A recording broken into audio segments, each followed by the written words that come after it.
calling the police, calling the G-men, calling all Americans to war on the underworld.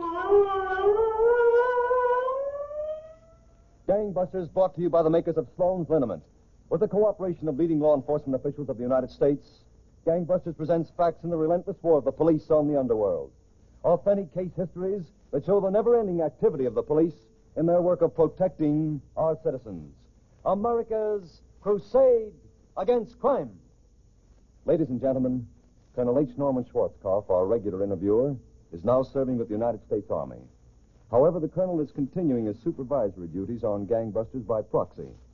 In a moment, we'll be ready for our proxy interview between Colonel Schwarzkopf and Chief of Police J.P. Coffey of Valdez, North Carolina, who will relate the facts in the case of the 8th bandit, the college athlete who turned killer. But first, friends, there are 3 important qualities which have made Sloan's Liniment the world's best-known liniment for muscular aches and pains. Sloan's brings quick relief. Sloan's is the pad-on liniment. No rubbing or massaging is needed. And Sloan's eases pain, whether it's caused by overexertion, accident, or cold weather. Next time your muscles seem to be tied in knots, next time your back or your shoulder is stiff and sore, try patting on Sloan's Liniment. It takes but a second, and almost instantly, you can feel that comforting warmth ease away the pain. If you haven't a bottle on the medicine shelf right now, it's time you made a mental note to ask your druggist for a handy bottle of Sloan's, the quick-acting liniment. Now for our proxy interview between Colonel Schwarzkopf and Chief of Police J.P. Coffey of Valdez, North Carolina. Picture our setting as a special office turned over to the Colonel by Commissioner Louis J. Valentine of the New York City Police. Colonel Schwarzkopf. Chief Coffey, this case of Dwight Beard certainly has many unusual angles. As I recall, Beard had a powerful physique and was a star college athlete. His cunning brain used this to make incredible escapes. That's right, Colonel. After looting a house, Beard would leap from an upper-story window to a nearby tree, swing himself to the ground, and then disappear. But Beard was soon apprehended. And the court, believing him sincerely repentant, placed him on probation, never realizing that Beard was already scheming new criminal activity. And you I'd never go to jail. And you, if I put on a good crying act, the court would think I was repentant. They caught me once, but they'll never get me again. I have a new plan. All I need is money, and I'm getting that money tonight. It was on the night of February 18th, 1932, in the little town of Valdez, North Carolina, that Beard went after this money. There, Beard and another man waited for the return of the local storekeeper. Are you sure this storekeeper will have the money on him tonight, Beard? I know he will. I also know he'll come up this path to his house. Where can we hide? This tree. Why, you're crazy, Beard. We can't both hide back in this tree. We won't be back of it. We'll be up it. What? Come on, climb. Okay, Beard, if you say so. All right, come on. You got it? Yes, sir. Yeah, do you think this branch will hold both of us? Sure. There. Now, when our friend passes under the tree, we'll drop down and grab him. Yeah, it's a good idea, but what if... Someone's coming. The storekeeper. Get ready. I'm set. Drop. Who are you? Oh, no. Hand over that money. No, I won't. Why, that's you. It's in that satchel, pal. Grab it. I got it. No, help. Give me my money. I said Give me quiet. Beard, you killed him. In this brutal manner did Dwight Beard commit his first murder, Colonel. Immediately, printing presses roared as thousands of police circulars were sent to all nearby police departments.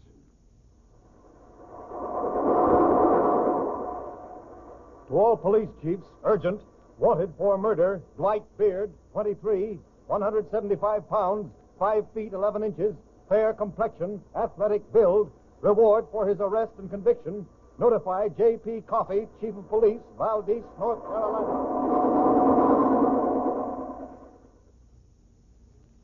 Thus, Dwight Beard started his life of crime, Colonel, a hunted man. He was recognized but not captured in Georgia, in Louisiana, and in Florida. But for months, nothing more was heard of Beard. He had taken on a new name. Then, in April of 1933, a significant meeting took place between two men in St. Paul, Minnesota, in an apartment house. That's my proposition, Wilson. The police will never suspect us. I worked this plan out step by step, ever since I was in college. I admit you have something unusual, but I don't trust you. Let's put our cards on the table. You say your name is Donald Haynes? Well? Let's not kid each other. I know that's not your real name. Listen, Wilson. As far as you're concerned, my name is Donald Haynes. Okay, Haynes. Whatever you say. I need a partner who has the proper underworld connections. You have. You coming in with me? Yes or no? Well, Haynes, let's put it Ted, I'll this have way. access to every wealthy home in the city. These rich people will be my friends. It's a setup in a million. What makes you think that you, a stranger in town, can just walk out and get to know all the ritzy people living around here? Why, it'd be like sending me to New York to crash the 400. That's right, Wilson. You couldn't do it. But I can. You sure hate yourself. But I still want to know, how are you going to do it? With these. These gout sticks are going to open the doors of the wealthy to me. What? Yes, Wilson. These gout sticks. Are you nuts? It may take a week, it may take a month. But I have each step carefully planned. I start tomorrow on the golf links. And you'll see how I make out. I can't miss. All right. Tee up my ball, Caddy, and we'll see what I do in this last hole. Yes, Mr. Haynes. By the way, just what is my score? Well, Mr. Haynes, I never see such golf shooting all my born days. There's 3 strokes under the course record already. Not so bad, eh? Well, Mr. Haynes, yours is a wizard. You're only a new member of this club, but all the other members been asking me who you is and how you shoot golf so good. That's so? Let me have the driver. Yes, sir. It's par 4 on this hole, sir. It's a dog's leg. The green's about 300 yards away. All right. Here we go. Right over that pond. Lordy me. Look at that ball go like an old eagle eye right over the pond. Mr. Haynes, you've done it on the green and one. You see that? On the green and one. Not so bad, if I do say so myself. Oh, wait till folks back at the clubhouse hear about this golf shoot, Mr. Haynes. They'll never get over talking about it. No, sir, never. In this way did Dwight Beard, alias Donald Haynes, worm his way into St. Paul, Minnesota society, Colonel. Within a week, he was playing golf with some of the city's wealthiest men. Within a month, he was a welcome guest in some of the city's finest homes. Then Beard and his partner Wilson had a talk in Beard's apartment. Stage is set, Wilson. All the groundwork is laid. We're ready for action. Well, Haynes, I've got to hand it to you. You worked this thing out just as you planned. I've read about your social life in the newspapers. We need money now, and we're going to get it, Wilson. I bought you a chauffeur's uniform and a butler's outfit today. What for? It's essential that you drive the car for me. Oh, I get it. When I invite these people here, you'll serve tea or drinks, whatever's necessary. Okay. I'll play the perfect butler or chauffeur or anything you say, Mr. Haynes, so long as we get the dough. What's our first job? See this invitation? Donald Haynes, Esquire. Mr. and Mrs. G.B.F. Smythe request the pleasure of your company at a dinner dance to be held in honor of Count and Countess... Some visiting celebrities.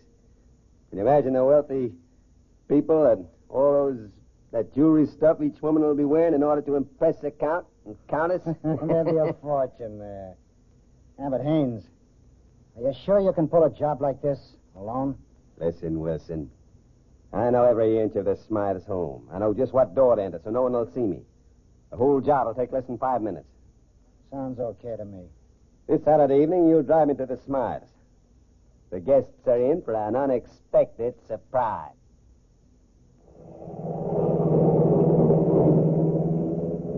Sure you have all my evening clothes in the back of the car, Wilson? Sure, Haynes. Collar, shirt, tie, studs, everything. It's 8:30. Guess they've all probably arrived at the Smythe's by now. One thing, Haynes. You're supposed to be a guest there yourself. How are you going to rob them without their recognizing you? That's up to me. Turn up this driver, Wilson. It's a servant's entrance. Right. All right, stop back at this clump of bushes. Okay.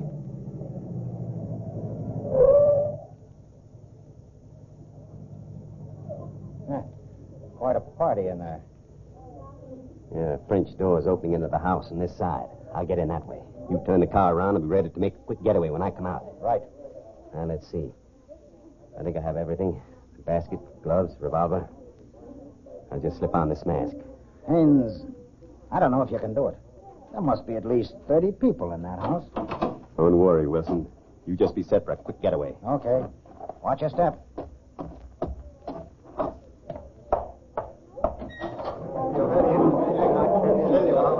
All right, everyone. I'll make a move. Stay right where you are. He's wearing a mask. Quiet. I don't want to have to kill anyone. There's no heroics from you men. Now, ladies, start removing your jewelry. Stop it in this basket. You in? Empty your pockets. Well, I don't know. Come on. I mean business. Quiet. This is my wedding ring. Do I You have can keep the ring, but not that bracelet. Thank you. Here's my bracelet. This is the most terrible thing I've ever Put heard. it in there. Thanks for the jewelry. I'll be going now, but I'm warning you. I'll kill the first person that starts after me. Good night. Take this basket, Wilson. Okay, Haynes. Hop in. Step on it, Wilson. Fast.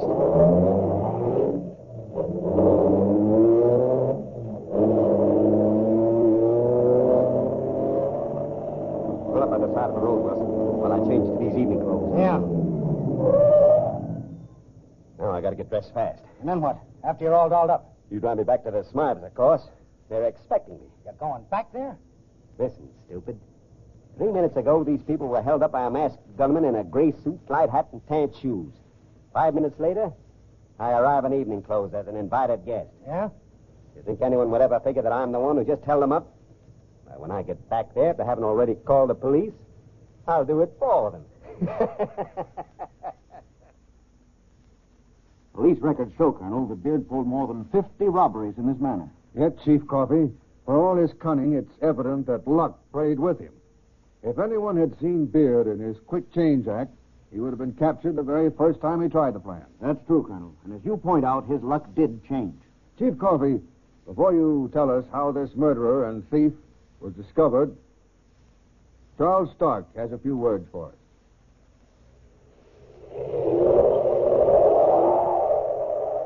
During this raw, wet, blustery time of year, you're going to hear many folks complain they're chilled to the bone. Too often a chill like that brings muscular aches and pains. But just so long as you have a bottle of dependable Sloan's liniment handy, you needn't worry. For over 2 generations, this famous Pat-On liniment has been giving quick relief when muscles ache. Millions of people the world over use and like Sloan's liniment. They find it so easy to apply, so promptly acting and comforting. If you have a mean crick in your back or a sore leg or arm, try Sloan's liniment yourself. Just pat it on lightly, lean back and relax. Like a heat treatment, a delightful warmth penetrates to those sore and stiffened muscles, soothing away the pain in no time at all. The next few months are the Sloan months. Always have a bottle of this family friend in need ready to serve you when pain strikes. Sloan's liniment costs very little, but it's sure worth plenty when you need it in a hurry.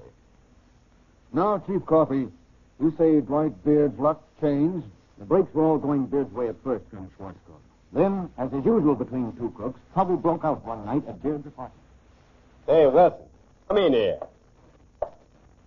What's on your mind, Haynes? I've been doing some figuring. The last 6 months, you've made pretty good money. Well, haven't you? Now we're going to make a new agreement. So I'm cutting down on your share. Hand it over or I'll drill you. Here. Thanks. This added to my pile makes quite a tidy sum. You'll let me go now? To tip off the police when you get outside? I won't.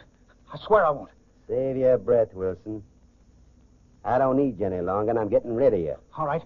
But don't shoot me. I'm not going to shoot you, Wilson. That's too much noise. Back in college, I was a star wrestler. I can snap your neck with my bare hands. No, I don't Haynes. need this gun. I'll throw it on the table. You threw your gun down. But I got one of my own. Wilson. Get over against that wall, Haynes. Oh, whatever your name is. Get over there. Are you crazy? I never did trust you, you crook. Now it's my turn to pick up the dough. Put that money down. It's mine. Shut up. Shut your pretty mouth for a change. I'm sick of hearing you blow about how smart you are. How you're the mastermind of crime. Listen, where you going? Thanks for your share of the dough, Mr. Haynes. It makes quite a tidy sum. So long, pal. With Wilson gone, Beard had to work alone, Colonel. 2 nights later, in the living room of a wealthy Minneapolis family home. Marion, dear, Yes, George. what are you reading? Oh, just one of the latest novels. Why don't you get a book and read, too, George? You seem so restless tonight. I was down at police headquarters today. Yes? Oh, have they traced any of the stolen jewelry? No, it takes time. But, Marion, the police have a theory that this epidemic of robberies is the work of one of our friends. One of our friends. Yes, the police say that anyone who knew as much about the inside of our homes is a... Marion, Yes, George? didn't you say the servants were all out tonight? Well, yes, they are. Since we were staying home, I Wait. thought that... What's the matter? Listen. But I'm sure there's no one in the house but us. Hear that? Someone's upstairs. I'm going up. You call the police. I'm afraid. Let me come with you. All right, dear. Careful now. We don't want these stairs to squeak. George. Yes? I'm sure I left the light on at the top of the stairs. Someone's turned it out. What's that? Someone's in this room. Oh. I'll open the door. George! Oh, George, are you all right? There he is. He's going to jump out that window. Come on. Oh, He fell into the yard. is he dead? No, he's moving. Marion, you call the police. I'm going down there and grab him before he can get away. Was that another of Beard's jobs, Chief Coffey? Yes, Colonel. And although badly hurt after jumping from the Smythes' window, he succeeded in getting away. The police began checking all doctors and hospitals. 3 hours later, in a hospital room in Minneapolis... Nurse. Nurse. So, you're awake at last. Who are you? You know very well who I am. You're under arrest. You want me for robbery? No, we've got your partner Wilson to answer the robbery charges. We want you for something else. What? Why am I under arrest? It's an easy thing to change your name from Beard to Haynes or any other name you choose. But there's one thing you can't change, Dwight Beard. Your fingerprints. Fingerprints? We took them while you were asleep. We know your whole record, particularly the crime you committed at Valdez, North Carolina. No. I didn't have any... You're all washed up, Beard. You're going back to North Carolina to be tried for murder. Chief Coffey, I know that Beard was immediately returned to North Carolina. Was he convicted of murder? Yes, Colonel, after a long court battle. Then an unexpected thing happened. Beard's sentence was commuted to life imprisonment. A year passed, then one night in the prison yard at North Carolina State Prison.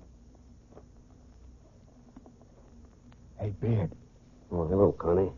I thought your leg was broke, but I just saw you walking as good as anyone. That was a stall. I always pretended my leg was hurt after I left the hospital. The guards figured they don't have to watch me as closely as the others. Yeah? After tonight, they won't have to watch me. I'm getting over that wall tonight. Well, you got a ladder? No, I'm jumping over. Don't kid me, Beard. That's a 12-foot wall. Even a kangaroo couldn't hop that. Come over here, Connie. Okay. See this long pole I have hidden against this wall? Yeah? Ever see a pole vaulter? You mean one of those guys that jumps I used to pole vault when I was in college. And tonight I'm vaulting over that wall.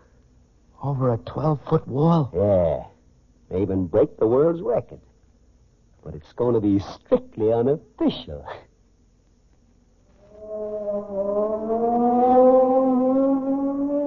Attention, prison break. Dwight Beard, murderer, escaped from North Carolina State Prison at Raleigh. Beard is 5 feet 11, 175 pounds, light complexion, athletic build, extremely dangerous. May be riding freight train heading south. Watch all trains heading south.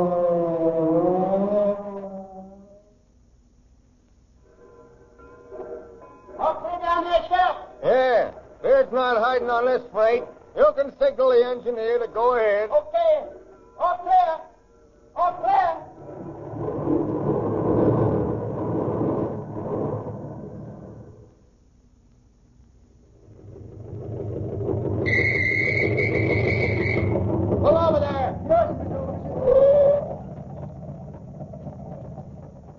See any white man along the roads as you came through? No, sir, boss. I ain't seen no one but myself all the time. All right, get going.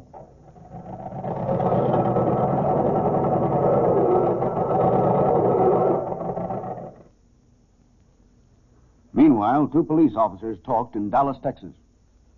Officer Roberts, I'm certain that Dwight Beard is somewhere in the Southwest. If he's here, we'll get him, Sheriff. Police departments in every town in the country have circulars on Beard with full descriptions. He can't hide out forever. No, sooner or later, we'll get him. Yes. I wonder what it feels like to be a hunted man every minute of the day and night.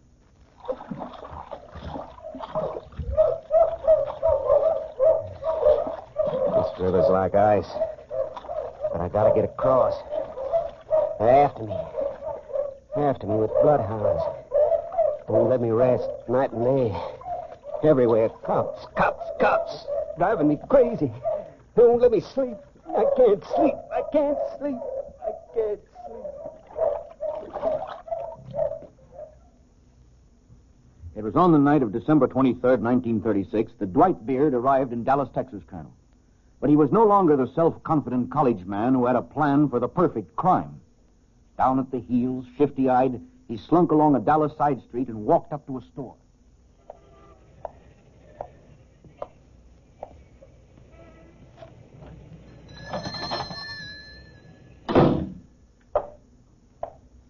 Yes? You wish something? Listen, guy, hand over your money or I'll kill you. I swear I will. No. Don't. Here, take the money. That's better. If you try to follow me, I'll kill you. Help! Hold up! Help! You dirty rat!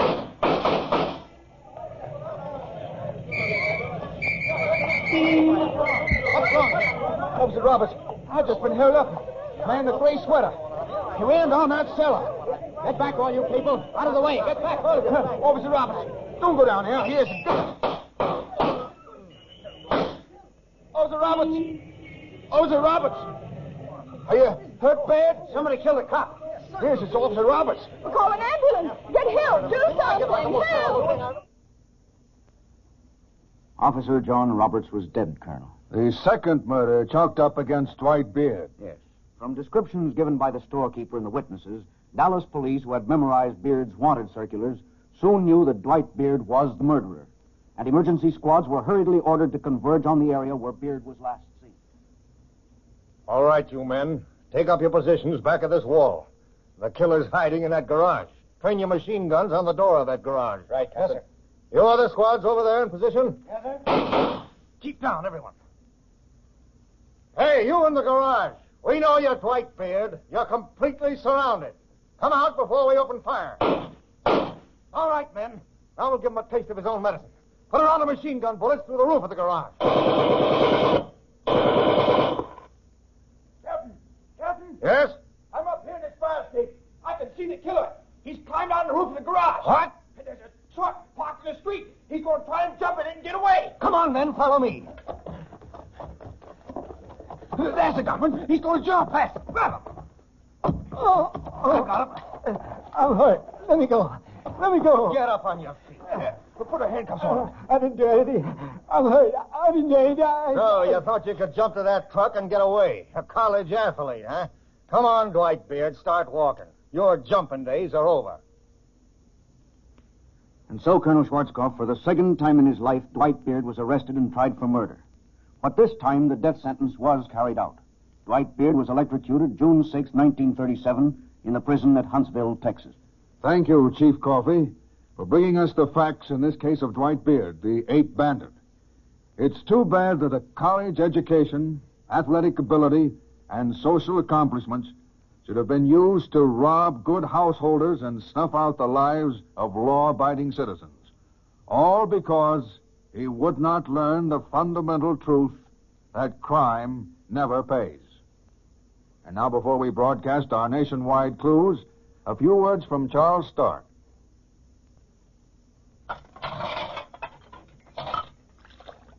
Now that Mother and Sis have finished the dinner dishes, the last job in a long, hard day, they'll know what I mean when I talk about a weary back and sore arms. So many people suffer needlessly at a time like that, when just patting on Sloan's liniment will bring them quick and comforting relief. This famous liniment is the friend of all the family, the enemy of muscular aches and pains for more than 50 years. Try it just before going to bed for those housework aches. Or perhaps Dad has a stiff neck from sitting in a draft, or the youngster bumped his elbow playing football. In all those little family emergencies, Sloan's will help smooth out the kinks in those aching muscles. It's easy to apply, just pat it on, and you can feel it go to work like a heat treatment to bring you back to yourself again. If you haven't a bottle on the medicine shelf right now, make sure to ask your druggist for Sloan's liniment when you go shopping tomorrow. And now, the clues. Warning, citizens of Southwest, watch for escaped Texas bad man Charles G. Duffield, 24, 5 feet 9 inches, 147 pounds, black hair, brown eyes, tattoo, word chief, upper outer left arm, tattoo, emblem, heart and dagger with bird and ribbon, outer right arm. This man, notorious Dallas robber, escaped last week from State Prison Farm in Texas. Attention, citizens of western states. Beware a man 6 feet or more, 200 pounds, dark bushy hair, small mustache, wearing dark trousers and jacket which look new.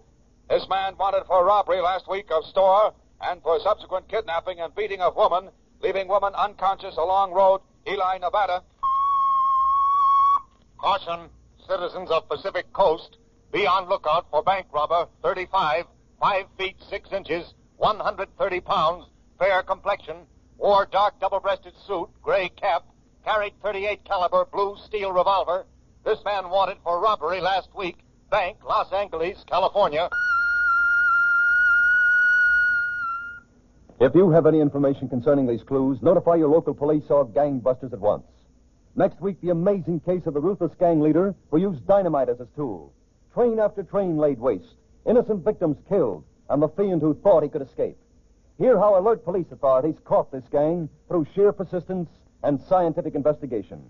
You friends of Sloan's liniment are in for another treatise Phillips H. Lord opens chapter 213 in the officially endorsed America's Crusade Against Crime.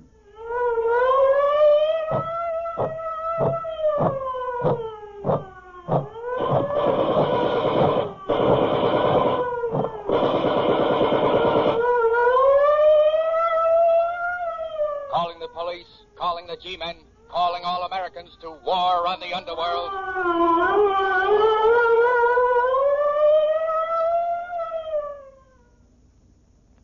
This is the National Broadcasting Company.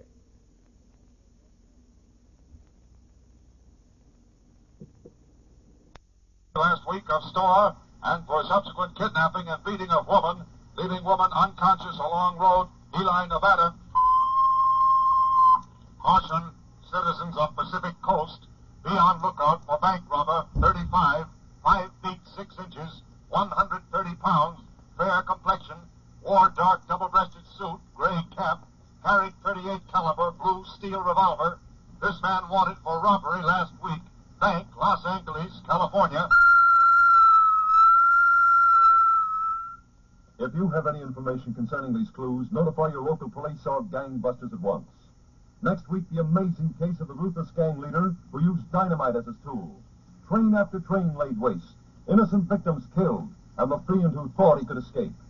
Hear how alert police authorities caught this gang through sheer persistence and scientific investigation. You friends of Sloan's liniment are in for another treatise Phillips H. Lord opens chapter 213 in the officially endorsed America's Crusade Against Crime.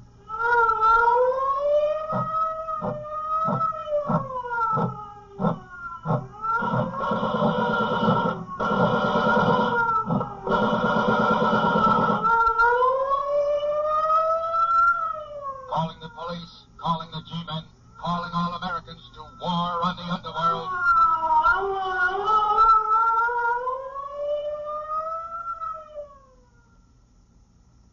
This is the National Broadcasting Company.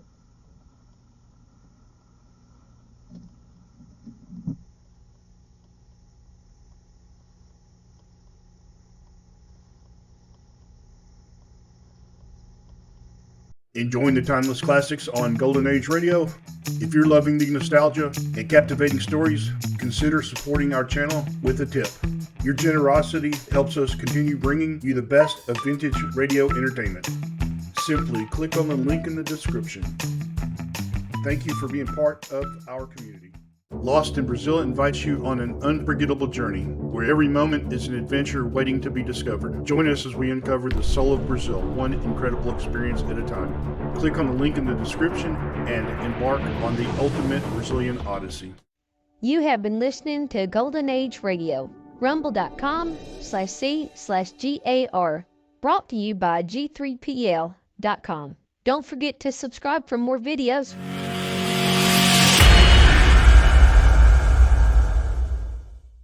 I would like to extend my sincere gratitude to Old Time Radio Research Group for their remarkable efforts in preserving and archiving the captivating world of old time radio programs. Their dedication to safeguarding these precious audio gems ensures that future generations can relish the enchanting stories, music, and entertainment of the past.